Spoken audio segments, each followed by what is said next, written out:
Graça, paz e alegria em Cristo Jesus. Olá, queridos irmãos, que alegria nos encontrarmos mais uma vez para conhecer e aprofundar as razões de nossa fé aqui no projeto de evangelização no coração da igreja. No Salmo 1, versículos 2 e 3, o salmista nos diz: Feliz aquele que se compraz no serviço do Senhor e medita sua lei dia e noite.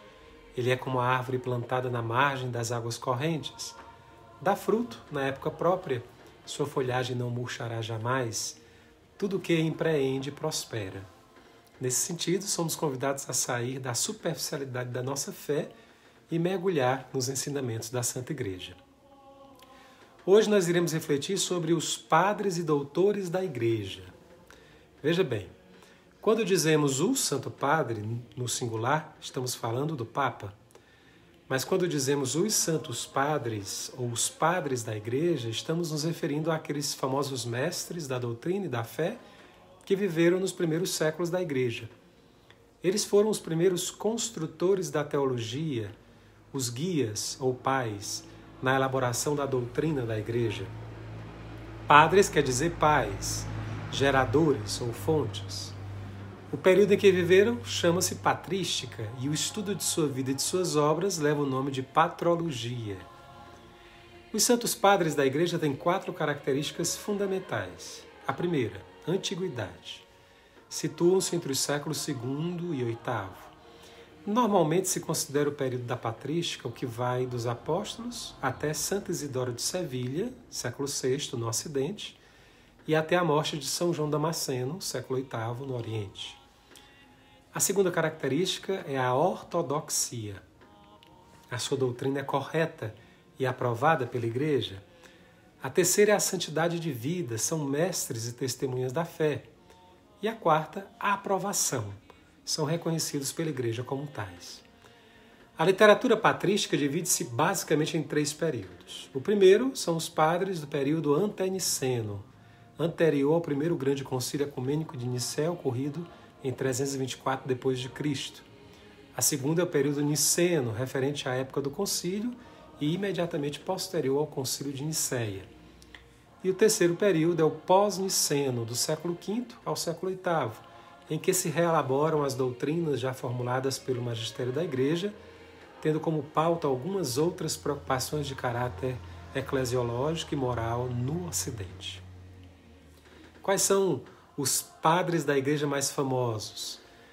São Clemente de Alexandria, Santo Atanásio, São Basílio Magno, São Gregório Nazianzeno, São Gregório de Nissa, São Jerônimo, Santo Ambrósio, São João Crisóstomo, Santo Agostinho, e esse é o maior de todos, São Bento, São Gregório de Tours.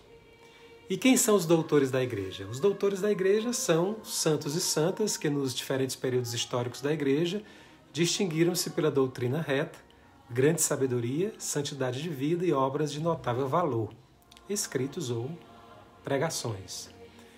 O que eles ensinaram tem validade perene e universal. Suas obras servem de referência e de fonte aprovada pela Igreja para a elaboração da teologia e da vivência da fé. O processo de reconhecimento de um santo doutor pela Igreja segue 3 premissas importantes. A primeira nós chamamos de eminens doctrina, a importância da doutrina. A segunda tem o nome de insignis vitae sanctitas, alto grau de santidade, onde se investiga a vida de fé e o testemunho que o santo teve. E a terceira premissa é a expressão ecclesiae declaratio, a declaração do Sumo Pontífice ou de um concílio geral. Vale a pena registrar que, apesar de diversos concílios gerais terem aclamado obras de alguns doutores, nenhum concílio até o momento conferiu de fato o título de doutor da Igreja. Na prática, o procedimento consiste num decreto que estende a toda a Igreja o uso do ofício divino e da missa de um indivíduo que já é santo, usando o título de doutor. Este decreto é emitido pela Congregação para o Culto Divino e Disciplina dos Sacramentos e aprovado pelo Papa depois de, se necessário for, uma avaliação cuidadosa das obras do santo. Não sei se você sabia, mas existem 37 doutores na Igreja, com o mais recente, Santo Irineu de Lyon. Desses 4 são mulheres: Santa Catarina de Sena, Santa Teresa d'Ávila, Santa Teresinha do Menino Jesus e Santa Hildegarda de Bingen. Espero que você tenha aprendido um pouco mais sobre a nossa igreja. Fique com Deus, permaneça no coração da igreja. Tudo por Jesus, nada sem Maria.